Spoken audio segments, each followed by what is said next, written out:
চলে এলাম আমার ভাইপোর ষষ্ঠী পুজোর পার্ট 2 নিয়ে। যারা পার্ট 1 দেখোনি তারা আমার চ্যানেলে গিয়ে দেখে নাও। আর এই দেখো ভাইপো এখানে শুয়ে আছে আর সকাল থেকেই পুজো চলছে।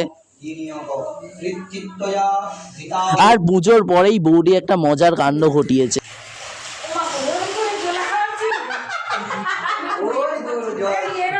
তারপর পুজোর পর ভাইপোর পাশে বসে ওয়েট করছিলাম খাবার জন্য, কিন্তু দুপুরবেলা ভাগ্যটাই খারাপ, ভালো কোনো খাবার জুটলো না।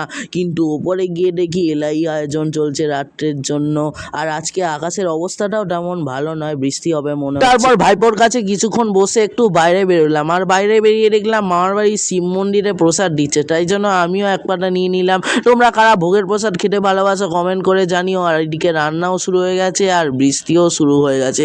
আর এইদিকে বৃষ্টি পড়ছে, রান্না হচ্ছে, সুন্দর একটা গন্ধ আসছে, আমারও খিদে পেয়ে গেছে। আহা।